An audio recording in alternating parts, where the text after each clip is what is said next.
Reg and AC Show.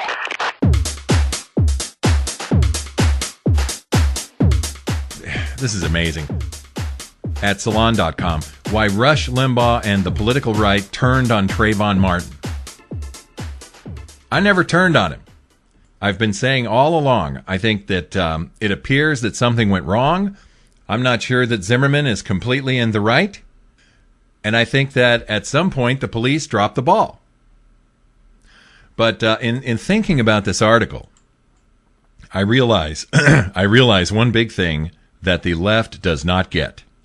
They go through a quick history here of everything that happened. 17-year-old Trayvon Martin was killed by a gun-toting, self-appointed neighborhood watch leader named George Zimmerman on February 26th in Sanford, Florida.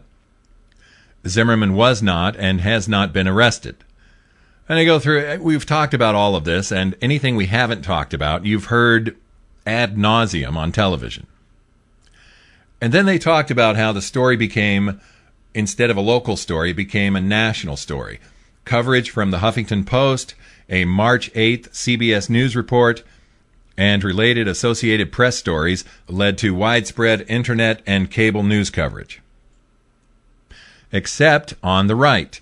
In the parallel conservative media bubble of Fox News, talk radio, and right-wing websites, Trayvon Martin's story did not register. So they say. I personally have never said anything like the kinds of things they're accusing conservatives of in this article.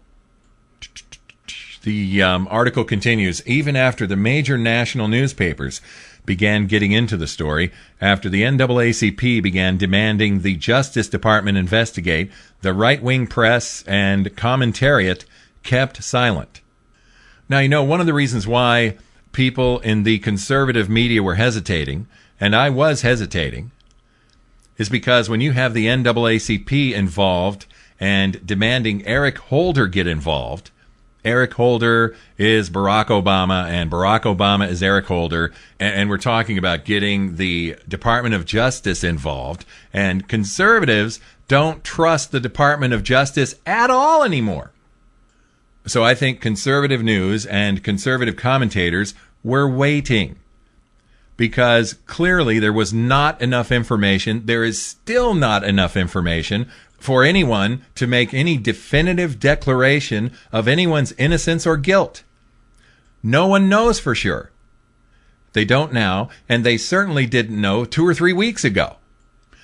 By March 19th, Fox News had done precisely one Trayvon Martin segment. It was still possible on March 21st for Mother Jones writer Adam Serwer to write that the right-wing reaction to the shooting of Trayvon Martin has been mercifully muted, meaning, from the left-wing perspective, oh, it's good they're not even talking about it. When right-wing media figures began to weigh in, it was with occasionally surprising thoughtfulness. On March 22nd, Adam West, it's Batman. On March 22nd, Alan West, a congressman who usually explores new frontiers in unhinged right-wing provocation. Boy, they hate Alan West. But they say here that Alan West posted an angered but measured response to the Martin killing on his Facebook wall, calling police inaction an outrage. And I agreed with that. I still do to a certain extent. Something is missing. Riyam Salam, writing at the National Review, said, I get the tentative sense that this conversation has not gotten crazily polarized. On March 23rd, National Review editor Rich Lowry wrote a piece astonishingly headlined, Al Sharpton is right. That was a huge mistake. You never, even if Al Sharpton is right, if Al Sharpton says the sun rises in the east, you've got to question whether or not the sun really does rise in the east. On March 23rd, 2 things happened. Buffoon Geraldo Rivera made his infamous remarks on the role Martin's style of dress played in his death. Look, I don't know that everything Geraldo said was correct, but by and large, 95% of everything that came out of his mouth when he was talking about Trayvon Martin and hoodies, he was correct. I believe that George Zimmerman, the overzealous neighborhood watch captain, should be investigated to the fullest extent of the law, and if he is criminally liable, he should be prosecuted. But I am urging the parents of black and Latino youngsters particularly to not let their children go out wearing hoodies. I think the hoodie is as much responsible for Trayvon Martin's death as George Zimmerman was. What do you mean? When you see a kid walking, Juliet, when you see a kid walking down the street, particularly a dark-skinned kid like my son Cruz, who I constantly yelled at when he was going out wearing a damn hoodie or those pants around his ankles, take that hood off. People look at you and they what's the instant identification? What's the instant association? It's those crime scene surveillance tapes. Every time you see someone sticking up a 7-Eleven, the kid's wearing a hoodie. Every time you see a mugging on a surveillance camera or they get the old lady in the alcove, it's a kid wearing a hoodie. You know what? I think he's right. Now, do people have a right to wear a hoodie? Of course. But as my brother said, you also have a right to put a stocking over your face and walk around. You have a right to wear a hoodie. Teenagers, adults, everyone. Is it smart? In certain circumstances, it might not be. If you are a surfer down in Huntington Beach, Newport Beach, Laguna Beach, wherever, and you surf in the morning, and especially after you get out of the water, you shower off and put on the hoodie, oh yeah, toasty. But look, I'm sorry to say it this way, but it's a whole different thing if you're a minority.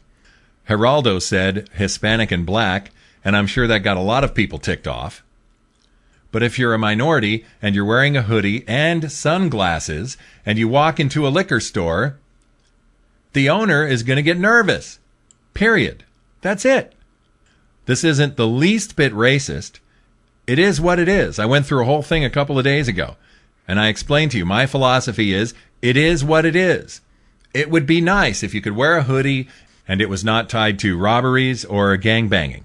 But it is. Okay, so we go back to the Salon.com article. And there's a couple of important points I want to make here. They've been writing about how the liberal press had been reporting the story of the shooting of Trayvon Martin. And supposedly the conservative press was steering away from the story. And then you had a couple of conservatives. You had Alan West and a couple of writers at the National Review who were correct on the issue, according to Salon.com. Then on March 23rd, two things happened. Buffoon Geraldo Rivera made his infamous remarks on the role Martin's hoodie played in his death. And we just talked about that. I think that for the most part, Geraldo was on the mark. And Salon.com called it a dumb point dumbly made. And President Obama told the press, my main message is to the parents of Trayvon Martin. You know, if I had a son, he'd look like Trayvon. I think all of us have to do some soul searching to figure out how does something like this happen. And that means that we examine the laws and the context for what happened, as well as the specifics of the incident. But my main message is to the parents of Trayvon Martin. You know, if I had a son, he'd look like Trayvon. Okay, so we played that on the show, and I told you at the time, and I still believe, that was a racist statement from the President of the United States. Listen to what Alex Perrine, writing at Salon.com, writes next. After he talks about the two major things happening on March 23rd, that Geraldo Rivera said what he did about hoodies, and President Obama said that, you know, if I had a son, he'd look like Trayvon. It was basically on this day that everything went to hell. Now, Salon.com is not going to acknowledge why everything went to hell, but the reason, you and I know very clearly the reason why everything went to hell. It's because of the president. It's because of what Barack Hussein Obama said, inciting racial division. The reason why everything's gone to hell in the coverage of the Trayvon Martin shooting, in the reaction by the American people on the left, on the right, in the middle, independents, Republicans and conservatives, Democrats and liberals, black people and white people. The reason everything's gone to hell is because of what President Obama said. Period. It was basically on that day that everything went to hell. The story of an unarmed teenager shot dead while walking home and a police force that decided that did not constitute a crime suddenly became a partisan issue with numerous points of contention. Here are 4 reasons why this became another right versus left shouting match. And I have not read these reasons. I have not scrolled down past the first reason here, and I'm going to nuke number 1 right off the bat. Number 1, here's the first reason why, according to Salon.com, that the Trayvon Martin shooting became another right versus left shouting match. The conservative movement denies the existence or prevalence or impact of racism. Racism, in this case especially, has been coming from black people. And I'm not saying black people across the board. I'm talking about the black activists. Jesse Sharpton, the new Black Panther Party, Barack Obama. That's where it's coming from. That's where the racism is. Number 1, if racism is a problem, it's because of the black activists. Making his case for conservatives denying the existence or prevalence or impact of racism. One example, Glenn Beck's website, The Blase, suggesting without much in the way of evidence that Trayvon Martin was the aggressor. We do have Trayvon Martin being the aggressor according to at least one eyewitness. So we're going to see how all this plays out in the grand jury hearing. And just because that kind of story is on the Blase website doesn't indicate any kind of denial that racism might still exist somewhere. He also writes here that conservatives began seeking evidence that Martin was terrifying. Not terrifying. It was not about the kid being terrifying. It was about the misrepresentation by the media in general showing us an innocent 12-year-old boy, which Trayvon Martin at 17, flipping the bird and acting like a gangbanger with gold crap on his teeth, he was not that innocent 12-year-old anymore. Now, if the media had shown us a picture of 17-year-old Trayvon in a hoodie from the very beginning, honest news reporting, none of this would be an issue. Anyway, I'm going to move on because I can knock down everything this guy is writing. Number 2, these are reasons why the Trayvon Martin shooting became another left versus right shouting match. Number 2, the president is extremely polarizing. Good for them. Holy cow, I can't believe it. But let's see what he writes here. President Obama was careful to limit his comments on the Martin story, which were made in direct response to a question from the press and not, say, prepared remarks, to a personal message of empathy for Martin's parents and a call for everyone to take the situation and the investigation into it seriously. Wow. The writer is not even talking about the statement that is so polarizing, the statement from Obama. He immediately starts talking about Newt Gingrich. Naturally, Newt Gingrich immediately called the remarks disgraceful, and this is also about the time that Rush Limbaugh felt free to weigh in too.